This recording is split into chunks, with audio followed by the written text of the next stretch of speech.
Tyler, it's been a couple of weeks since the state meet, Hmm. a really historic state meet, iconic in a lot of ways.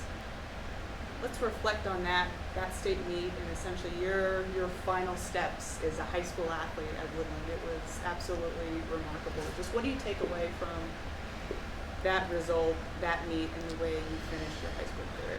I mean, it was just it was just a blessing. I mean, the whole high school career. I mean, I've had a lot of ups and downs, and I knew I had a good chance to place high in the 300 hurdles, and then during that, I lost in prelims, and I was like just sitting there in the hotel room, and I was like, this is my last chance to place high or win state in the high school. So, and then coming around after 200 meters, and I saw Sir Carter out of the corner of my eye, and I was like, this is my chance, and I had to make every last bit of it. So, What does that finish, Tyler, say about you as an athlete? uh, just giving all I got, I guess, and just heart and finish everything I do. How often, since the state meet, have you thought about the what ifs? What if you had not chosen to dive? What if you had chosen to dive a second too soon? I mean, I've thought about it. It just kind of goes through my head like, what if I didn't do it? I mean, like I just would have lost, and I would have got second, and I wouldn't have had all this going on for me. But it was just like a split second decision, and like, I mean, it happened, and just sometimes like, what if like even like my mom said, she's like, you can thank me for telling you to do the 300-meter hurdles your junior year instead of the 400. And it's just all these things lined up, and like this is like, what if I didn't do like my normal routine before the meet? And it's like, what if it's just all of them line up perfectly and it just worked out perfect. Why did you switch to the 300 hurdles? Just cause like I was doing good in the 400, but like I was already doing hurdle stuff, and then they're like, not a lot of people do the 300 hurdles. I mean, it's a tough race, and I mean, you have good hurdle form, and you just gotta gut it out. So then I tried it, and I was decent at it, and then I just kept working at it, and I got better and better. So It seems like every sport you do, you seem to thrive instantaneously. Take us back through your childhood about every sport under the sun, I take it? yeah, soccer, football, basketball, baseball, lacrosse, track. That's about it. What sport have you not played but always thought about trying? Or what are they maybe in track?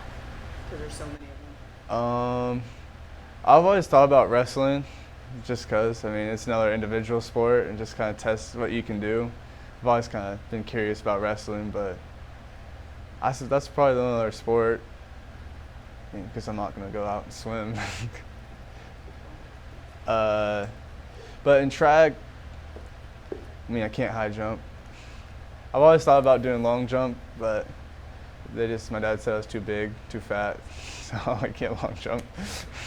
When is the last time you had significant time off in high school from a sport? From high school sports, I mean, I always lift during the summer. I always doing like 7-on-7 and summer camps. So it's probably been 4 or 5 years since since probably middle school, because it's middle school sports, you don't take it as serious, so you get more time off. So probably since middle school. And you're okay with that? Yeah. Why is that? You don't seem to have that burnout factor at all. No, I just love it. It's fun.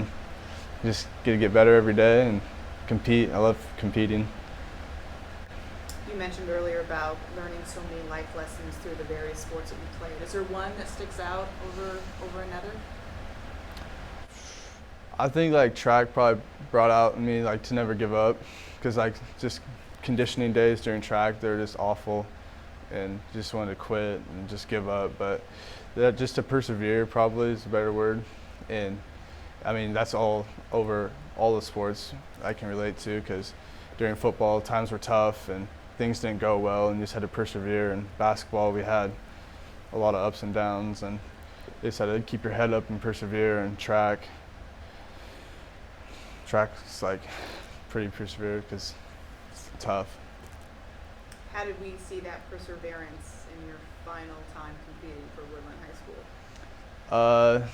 Because after the 200 stretch, I could have just tried to coast or just kind of be satisfied with almost winning and not diving, but I had to persevere and give it all I had to win. How on earth, in a split-second decision of a race, when it's so close down to finish, does one decide to dive or not to dive?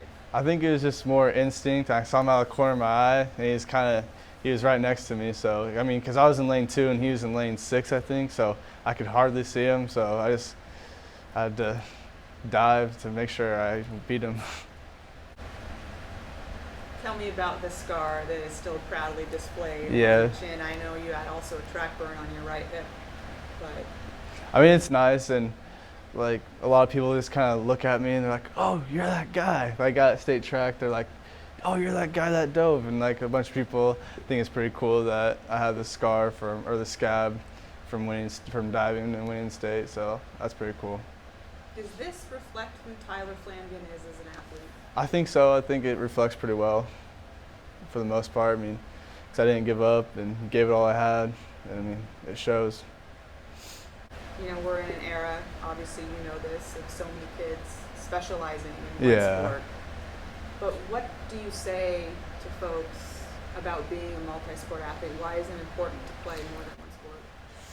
I feel like it's important just to learn new skills and like just not specialize, and you'll get more like flexibility or just like develop different like groups of muscle and just learn more life skills and learn how to adapt more to new challenges and be able to persevere through things and show your versatility instead of just being specializing in that one sport.